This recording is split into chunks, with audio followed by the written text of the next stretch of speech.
एक संत जी गंगा नहाने के लिए रोज जाते थे भाई साहब, डुबकियां लगाते फिर आते। उनका दूर दूर तक चर्चा था, पूरे गांव में चर्चा था कि वो ऐसे हैं, शिव जी का आराधना करते हैं, भक्ति करते हैं, स्मरण करते हैं।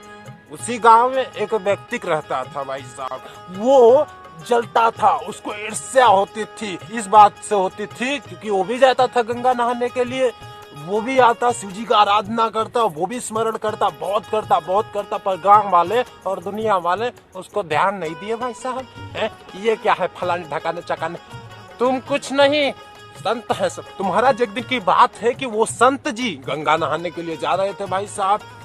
अब डुबकियां लगा रहे हैं गंगा में, लगाते आने के बाद जैसे ही आ रहे थे रास्ते में तो एक बहुत बड़ा वृक्ष था, आम का पेड़ था भाई साहब।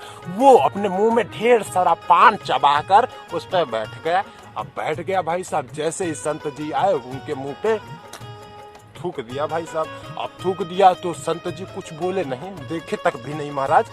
गए फिर से गंगा नहाए, फिर से आए, फिर उसने थूक दिया, फिर गए गंगा नहाए, फिर महाराज आए तो वो सोचे कि चला गया होगा, पर ऊपर बैठकर देख रहा था, जल रहा था महाराज। जैसे आजकल पड़ोसी से, आजकल फलाने ढकाने से लोग जलते हैं कि इसका नाम कैसे हो गया रोशन, अब गिराऊंगा मैं, अब उसको गिरा कराऊंगा, जब से गिराऊंगा नहीं तो मुझे चैन नहीं मिलेगा भाई महाराज। उसके मन में भावना में कुछ अलग तरीके का पैदा हो गया, ईर्ष्या पैदा हो गया। तो भाई साहब बात यह है कि जैसे ही वो आए संत जी, फिर थूक दिया, फिर नहाने गए, फिर आए, फिर थूक दिया।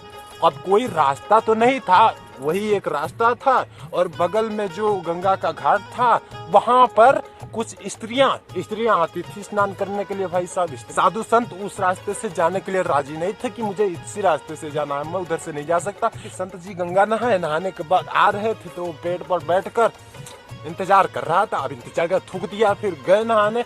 अब आए तो उसका जो अंदर का बीख था, जो जहर था, जो पान था, सारा का सारा खत्म हो गया भाई साहब। अब खत्म हो गया तो साधु जी आ रहे थे। अब आ रहे थे तो वो झट उतरा भाई साहब और गुरु जी के चरण पकड़ लिया।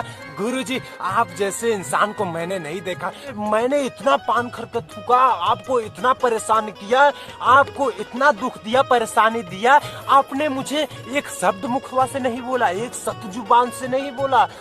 मुझे क्षमा कर दीजिए गुरुजी, मुझे क्षमा कर दीजिए। गुरुजी कहने लगे, बेटा भाई देखो, मेरा पैर तुम मत पकड़ो, ना ना ना, मेरा पैर मत पकड़ो।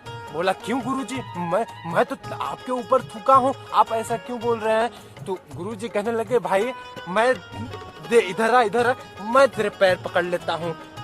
बोला क्यों, आप क्यों? गुरुजी कैसी बात करते हैं?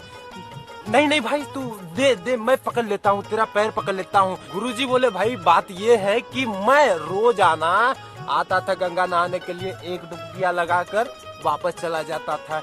बात ये हुई, तुम्हारी कृपा ये हुई, कृपा आज तुम्हारी ये हुई कि मुझे 108 बार इस गंगा में डुबकी लगाने का मौका मिला। ये मेरे लिए सौभाग्य क्या होगा। उस व्यक्ति के आंखों में आंसू आ गए भाई साहब, उस व्यक्ति के आंखों में आंसू आ गए, वो चरण पकड़ लिया भाई साहब। बात ये है कि सन्यासी सन्यासी होता है, साधु साधु होता है, संत संत होता है, ज्ञानी ज्ञानी होता है, मूर्ख मूर्ख होता है। अपने आप को संभालो भाई साहब, दूसरे की निंदा मत करो, उसको नीचे गिराने के नहीं। अगर सर्वश्रेष्ठ है तुमसे तो उसका आप आदर करो, सम्मान करो, तुमसे पूज्य है वो, तुमसे बड़ा है, उससे कुछ सीखो, उससे कुछ अपने अंदर धारण करो, कुछ उससे सीखो, उससे नीचे गिराने की प्रयास मत करो, क्योंकि वो दुनिया अगर गिराती है ना तो वो इंसान खुद ही गिर जाता है, वो मिट्टी में मिल जाता है, उठने तक काबिल नहीं रहता भाई साहब।